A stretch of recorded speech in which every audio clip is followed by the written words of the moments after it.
ಓಂ ಸಾಯಿರಾಮ್. ನನ್ನ ಮುದ್ದಿನ ಮಗುವೆ, ನಿನ್ನಿಂದ ಸಾಧ್ಯವಿಲ್ಲವೆಂದು ನೀನು ಹೇಳುವ ಮುನ್ನ ಪುನಃ ಯೋಚಿಸು.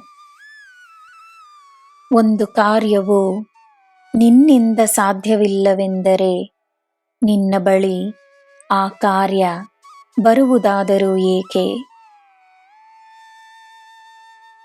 ನಿನ್ನ ತಂದೆಯಾಗಿ, ನಿನ್ನ ಶಕ್ತಿಯಾಗಿ, ನಿನ್ನ ಬಲವಾಗಿ, ನಿನ್ನ ರಕ್ಷಕನಾಗಿ, ನಿನ್ನ ಆಸೆಯಾಗಿ, ನಿನ್ನ ಪ್ರೇರಣೆಯಾಗಿ, ನಿನ್ನ ಭವಿಷ್ಯವಾಗಿ, ನಿನ್ನ ಯಶಸ್ಸಾಗಿ, ನಿನ್ನ ಸುಖ ಸಮೃದ್ಧಿಯಾಗಿ, ನಿನ್ನ ಯೋಗಕ್ಷೇಮವಾಗಿ, ನಿನ್ನ ವರಪ್ರಸಾದವಾಗಿ ನಾನಿದ್ದೇನೆ.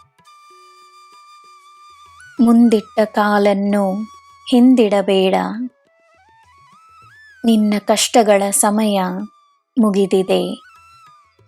ಯಶಸ್ಸಿನ ಸಮಯ ಪ್ರಾರಂಭವಾಗಿದೆ. ಸುಖ ಸಮೃದ್ಧಿಯ ಕಾಲ ಪ್ರಾರಂಭವಾಗಿದೆ. ಎಲ್ಲೇ ಹೋದರೂ ಒಳ್ಳೆಯ ಉದ್ದೇಶದಿಂದ ನೀನು ಮಾಡುವ ಕಾರ್ಯಗಳಲ್ಲಿ ನಿನಗೆ ಯಶಸ್ಸು ಮಾತ್ರವೇ. ನನ್ನ ಮುಂದೆ ನಿಂತಿರುವುದು ಪ್ರಾಮಾಣಿಕ ವ್ಯಕ್ತಿಯೋ ಅಥವಾ ಮೋಸಗಾರನೋ, ನಾನು ಎಲ್ಲವನ್ನೂ ಅರಿವೆನು, ಎಲ್ಲರನ್ನೂ ಗುರುತಿಸುವೆನು.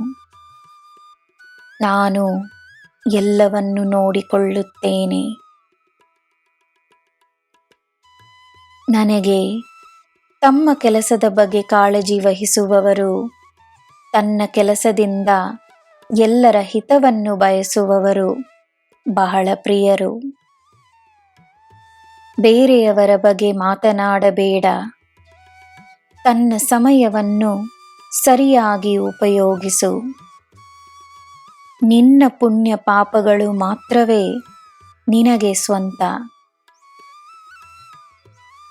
ನನ್ನ ಮಗುವೆ, ನಿನಗೆ ಎಲ್ಲ ಸಿಗುತ್ತದೆ. ತಾಳ್ಮೆಯಾಗಿರುವ ನಿನಗೆ ಜೀವನದ ಸಕಲ ಸೌಭಾಗ್ಯಗಳು ದೊರಕುತ್ತವೆ. ನಿನ್ನ ತಾಳ್ಮೆ, ನಿನ್ನ ಭಕ್ತಿ, ನಿನ್ನ ಕರುಣೆ ನಿನಗೆ ಒಳ್ಳೆಯದನ್ನೇ ತರುತ್ತದೆ. ನಿನಗೆ ಎಲ್ಲ ಶುಭವೇ. ಜೈ ಸಾಯಿರಾಮ್.